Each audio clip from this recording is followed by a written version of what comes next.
हाल ही में केंद्रीय कानून मंत्री किरण रिजिजू ने सीजीआई को पत्र लिखकर सुप्रीम कोर्ट कॉलेजियम में सरकार के प्रतिनिधियों को शामिल किए जाने की मांग की है। इससे पहले नवंबर 2022 को केंद्रीय मंत्री किरण रिजिजू ने जजों की नियुक्ति करने की पूरी प्रक्रिया को ही संविधान से परे बता दिया था। उपराष्ट्रपति और राज्यसभा के सभापति जगदीप धनखड़, लोकसभा के अध्यक्ष ओम बिरला भी कह चुके हैं कि न्यायपालिका विधायिका के अधिकारों का अतिक्रमण कर रही है। एक संसदीय समिति भी बीते 7 साल में सुप्रीम कोर्ट और सरकार के कॉलेजियम के मुद्दे पर एक मत न होने पर चिंता जता चुकी है। नमस्कार दोस्तों, हम बात कर रहे हैं कॉलेजियम सिस्टम की, जिससे सुप्रीम कोर्ट और हाई कोर्ट के जजों की नियुक्ति और तबादले किए जाते हैं। आप सभी का स्वागत है धीरेन्द्र कांडव जीएस सेंटर में। आइए विस्तार पूर्वक समझते हैं इस विषय को।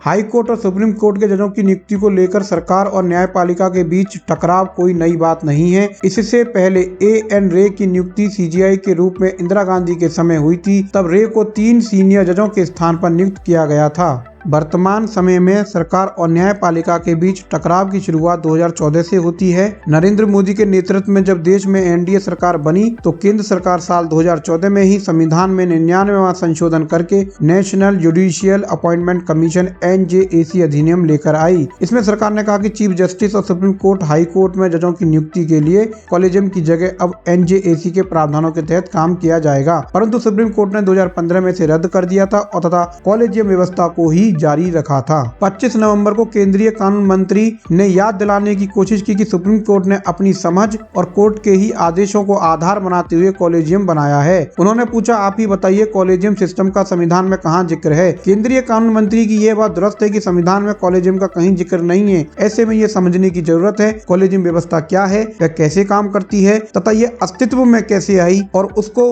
लेकर सरकार की आपत्तियां क्या हैं तथा सरकार उसके बदले कैसी व्यवस्था चाहती है और सरकार की पसंद वाली व्यवस्था में क्या खामियां हैं। आइए विस्तार पूर्वक इस पूरे विषय को बिंदुवार समझते हैं। भारत में एकल एकीकृत न्यायपालिका है जिसके शीर्ष पर सर्वोच्च न्यायालय है। यह एक श्रेणीक्रम या पदानुक्रम बना हुआ है जिसके तहत सबसे पहले सुप्रीम कोर्ट, उसके बाद राज्यों के हाई कोर्ट और उसके बाद डिस्ट्रिक्ट कोर्ट्स आते हैं। भारतीय संविधान के भाग 5 में अनुच्छेद 124 से 147 तक उच्चतम न्यायालय के गठन, स्वतंत्रता, न्याय क्षेत्र, शक्तियाँ, प्रक्रिया आदि का उल्लेख है। संसद भी उनके विनियमन के लिए अधिकृत है। इस समय उच्चतम न्यायालय में न्यायाधीशों की संख्या 34 है, मुख्य न्यायाधीश को मिलाकर। अनुच्छेद 124 के अनुसार मुख्य न्यायाधीश की नियुक्ति में राष्ट्रपति ऐसे न्यायाधीशों से परामर्श करेगा जो वह उचित समझे, लेकिन अन्य न्यायाधीशों की नियुक्ति में मुख्य न्यायाधीश से परामर्श करना अनिवार्य है। इसी परामर्श शब्द की व्याख्या सुप्रीम कोर्ट ने कई केसों में अलग प्रकार से की है, जिनको जजेस केसेस कहा जाता है। इस प्रकार कुल मिलाकर 3 जजेस केसेस हुए जिनके आधार पर कॉलेजियम व्यवस्था अस्तित्व में आती है। लेकिन हम जरा इसका इतिहास जान लेते हैं कि इससे पहले क्या हुआ था। 1950 से 1973 तक व्यवहार में यह था कि उच्चतम न्यायालय में वरिष्ठतम न्यायाधीश को बतौर मुख्य न्यायाधीश नियुक्त किया जाता था। इस व्यवस्था का 1973 में तब हनन हुआ जब एएन रॉय को 3 वरिष्ठतम न्यायाधीशों से ऊपर भारत का मुख्य न्यायाधीश नियुक्त कर दिया गया और दोबारा 1977 में एमयू बेग को वरिष्ठतम व्यक्ति के ऊपर मुख्य न्यायाधीश बना दिया गया। सरकार के इस निर्णय की स्वतंत्रता को उच्चतम न्यायालय ने दूसरे न्यायाधीश मामले 1993 में कम किया। इसमें उच्चतम न्यायालय ने व्यवस्था दी कि उच्चतम न्यायालय के वरिष्ठतम न्यायाधीश को ही भारत का मुख्य न्यायाधीश नियुक्त किया जाना चाहिए। आइए हम समझते हैं अब कि 3 जजेस केसेस क्या हैं। फर्स्ट जजेस केस, एसपी गुप्ता बनाम भारत संघ 1982। इसे फर्स्ट जजेस केस कहा जाता है। सुप्रीम कोर्ट ने इस केस में कहा था कि मुख्य न्यायाधीश की नियुक्ति में वरिष्ठता के नियम का पालन किया जाएगा और आर्टिकल 124 में परामर्श का अर्थ सहमति नहीं होगी। इसका अर्थ है कि जो कंसल्टेशन है वो कंकरेंस नहीं मानी जाएगी। इसका अर्थ है कि जो राष्ट्रपति मुख्य न्यायाधीश से जो सलाह लेते हैं उसे उसकी सहमति नहीं माना जाएगा। जिसका दूसरा अर्थ हुआ कि जजों की नियुक्ति कार्यपालिका में ही निहित रहेगी, यानी कि एग्जीक्यूटिव ही जजों को अपॉइंट करेगी। ये फर्स्ट जजेस केसेस में हुआ था। सेकंड जजेस case, supreme court advocates on record association बनाम भारत संघ 1997 में नियुक्ति की जो पुरानी प्रणाली थी उसको समाप्त कर दिया गया है, जिसका अर्थ है कि जो जजों की नियुक्ति एग्जीक्यूटिव कर रही थी उसको समाप्त कर दिया गया। इसके स्थान पर नई प्रणाली कॉलेजियम सिस्टम अस्तित्व में आती है। मुख्य न्यायाधीश की नियुक्ति में वरिष्ठता का नियम लागू होगा। न्यायालय के अनुसार न्यायाधीशों की नियुक्ति कॉलेजियम की सिफारिश पर राष्ट्रपति के द्वारा की जाएगी। यदि कॉलेजियम सम्यक प्रक्रिया का पालन करके सिफारिश करेगी तो राष्ट्रपति सिफारिश मानने के लिए बाध्य होंगे। प्राथमिकता नियम इसमें लागू किया गया। इसके बाद आता है हमारा थर्ड जजेस केस। एक्चुअली में थर्ड जजेस केस कोई था नहीं। 1998 का तीसरा न्यायाधीश मामला कोई मामला नहीं है, बल्कि भारत के तत्कालीन राष्ट्रपति KR नारायण द्वारा जुलाई 1998 में अपने संवैधानिक शक्तियों के तहत उठाए गए कॉलेजियम प्रणाली के संबंध में कानून के एक सवाल का जवाब देते हुए भारत के सर्वोच्च न्यायालय द्वारा दी गई राय है। इसी के आधार पर सुप्रीम कोर्ट ने कॉलेजियम का विस्तार किया। हम जानते हैं सेकंड जजेस केसेस में जो कॉलेजियम थी वो 3 जजों को मिलकर बन रही थी। अब जो नई कॉलेजियम बनाई गई है और जो वर्तमान में भी अस्तित्व में है उसमें 4 जज साथ में एक मुख्य न्यायाधीश, यानी कि एक सम्यक प्रक्रिया को अपनाया गया है। लेकिन मुख्य न्यायाधीश की राय अनिवार्य है, यानी कि उनकी सहमति अनिवार्य रूप से मानी जाएगी। जो आज की जो कॉलेजियम व्यवस्था है उसमें सुप्रीम कोर्ट कॉलेजियम के अध्यक्ष होते हैं। बाकी के जो 4 जज होते हैं वो सुप्रीम कोर्ट के 4 वरिष्ठतम जज होते हैं। उनको मिलकर हमारी कॉलेजियम व्यवस्था बनती है। कॉलेजियम के जो भी निर्णय लिए जाते हैं वो बहुमत से लिए जाते हैं, लेकिन इसमें मुख्य न्यायाधीश की सहमति अनिवार्य होती है और कॉलेजियम की सभी कार्यवाहियां लिखित रूप में पूरी होती हैं। अब बात करते हैं कॉलेजियम प्रणाली की आलोचनाओं की। पहली है, ये संविधान की ऐसी व्याख्या पर आधारित है जिसे स्वीकार करना कठिन है, क्योंकि इसका कोई भी रेफरेंस कॉलेजियम व्यवस्था का संविधान में नहीं है। अमेरिका सहित विश्व के अधिकांश देशों में नियुक्ति की शक्ति एक प्रशासनिक शक्ति मानी जाती है जो कार्यपालिका में निहित है। यह संविधान के आर्टिकल 50 में दिए गए निर्देश के विरुद्ध भी है। इसके अलावा न्यायपालिका में भ्रष्टाचार को बढ़ावा मिल सकता है और भाई भतीजावाद को भी बढ़ावा मिल सकता है। इसी को कहा जाता है अंकल कल्चर। लंबे वक्त से यह बहस समय समय पर उठती रहती है कि सुप्रीम कोर्ट और हाई कोर्ट में जज चुने जाने की प्रक्रिया में भयंकर भाई भतीजावाद है, जिसे न्यायपालिका में अंकल कल्चर कहते हैं। यानी ऐसे लोगों को जज चुने जाने की संभावना ज्यादा होती है जिनकी जान पहचान के लोग पहले से ही न्यायपालिका में ऊंचे पदों पर हैं। कॉलेजियम की कमियों को दूर करने के लिए संसद ने 99वां संविधान संशोधन किया 2014 में, जिसके तहत 3 आर्टिकल्स को जोड़ा गया। Article 124A, article 124B, article 124C,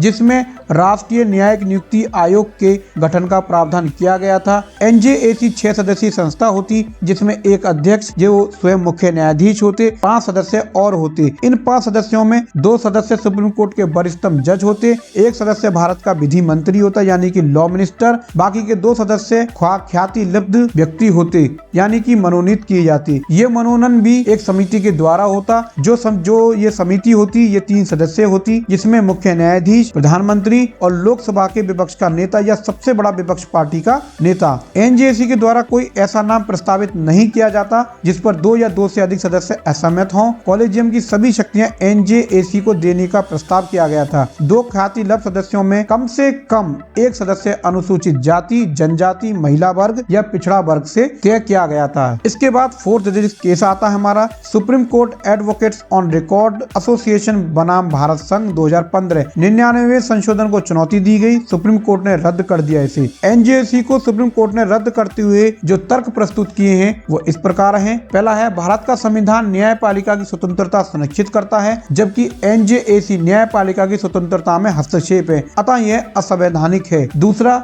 न्यायाधीश के रूप में ऐसे व्यक्ति को नियुक्त किया जाना चाहिए जो संविधान और कानून की विशेषज्ञता रखता हो। कोई व्यक्ति संविधान या कानून का विशेषज्ञ है या नहीं, इसका उचित निर्धारण न्यायपालिका ही कर सकती है। थर्ड है, यदि कार्यपालिका को न्यायपालिका के नियुक्ति का अधिकार दे दिया जाए तो उससे न्यायपालिका का राजनीतिकरण हो सकता है। ये सुप्रीम कोर्ट ने NJAC को रद्द करते हुए अपनी टिप्पणियां दी थी, जिनके आधार पर उन्होंने इसको रद्द किया था। अब बात करते हैं भारत के अंदर न्यायपालिका का क्या महत्व है। सबसे पहली बात, संघात्मक व्यवस्था में संघ एवं राज्यों के बीच विवाद होने पर न्यायपालिका विवाद का निपटारा करती है। सेकंड, लिखित संविधान होने के कारण न्यायपालिका संविधान की व्याख्या करने के लिए भी जरूरी है।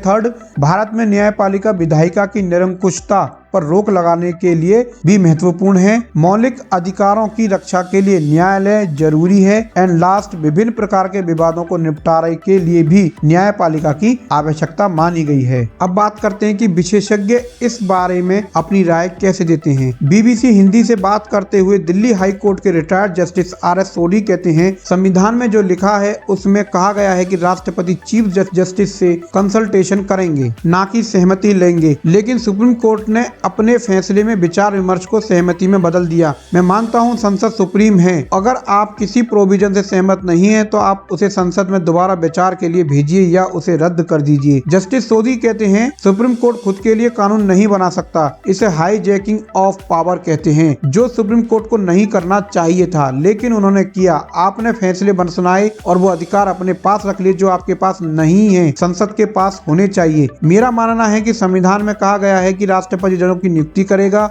और CJI से हर पहलू पर चर्चा होगी, लेकिन राष्ट्रपति संसद का मुखिया होता है और वह मंत्रिमंडल की सलाह पर ही काम करता है। ऐसे में CJI को सुपीरियर कैसे बनाया जा सकता है। इसके अलावा पूर्व एडिशनल सॉलिसिटर जनरल विकास सिंह जस्टिस सोडी से ठीक उलट अपनी राय रखते हुए कहते हैं, हालांकि मैं इस बात का पक्षधर हूं कि जजों की नियुक्ति में सरकार का कोई दखल नहीं होना चाहिए, ना ही ये जिम्मेदारी सरकार के पास होनी चाहिए, क्योंकि अपने फायदे के लिए सरकार नहीं चाहेगी कि सही लोग नियुक्त किए जाएं। लेकिन यह सवाल भी उठता है, जब सरकार ही जज नियुक्त करेंगी तो सरकार को चुनौती देने वाली जनहित के मुकदमों में किस हद तक न्याय की उम्मीद की जा सकती है, क्योंकि सरकार का चुना हुआ व्यक्ति सरकार के फैसले को गलत ठहराए, इसकी उम्मीद की जा सकती है क्या। इसके अलावा विकास सिंह कहते हैं, सुप्रीम कोर्ट ने जो किया वह सही व्याख्या थी। संविधान एक ऐसा दस्तावेज है जो इवॉल्व होते रहना चाहिए। सुप्रीम कोर्ट ने अपने कंधों पर बड़ी जिम्मेदारी ली थी, लेकिन जजों की चयन प्रक्रिया में पारदर्शिता न लाकर वे उन जिम्मेदारियों पर खरा नहीं उतर पा रहे हैं। इसके साथ ही वे कहते हैं, मुझे लगता है कॉलेजियम एक सही तरीका था, लेकिन वक्त के साथ वह अपना काम सही प्रकार नहीं कर पाया।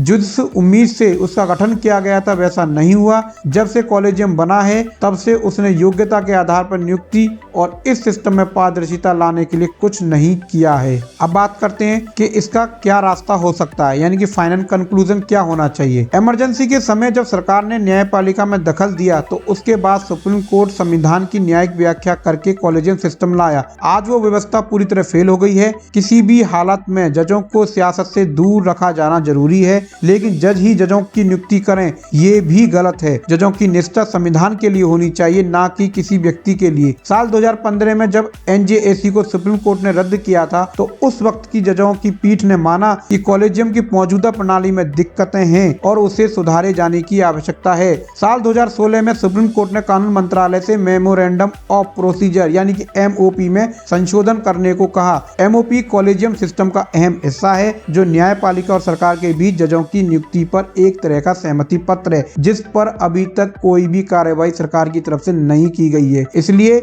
जजों को और सरकार को कोई बीच का रास्ता निकाला जाना चाहिए। जजों की नियुक्ति में सरकार की भी एक अहम हिस्सेदारी मानी जानी चाहिए, क्योंकि दुनिया भर के तमाम देशों में जजों की नियुक्ति का अधिकार संसद या एग्जीक्यूटिव के पास होता है। भारत में भी इसी प्रकार की कोई बीच का रास्ता अपनाए जाने की आवश्यकता है। जजों की नियुक्ति, तबादले, इसके संबंध में एक पारदर्शिता व्यवस्था होनी चाहिए। इसी के साथ मैं ये वीडियो समाप्त करता हूँ। अगर आपको ये वीडियो इन्फॉर्मेटिव और अच्छी लगी हो तो इसे लाइक करें, ज़्यादा से ज़्यादा शेयर करें और चैनल को सब्सक्राइब करें। मिलते हैं नेक्स्ट वीडियो में नेक्स्ट टॉपिक के साथ में। तब तक के लिए नमस्कार।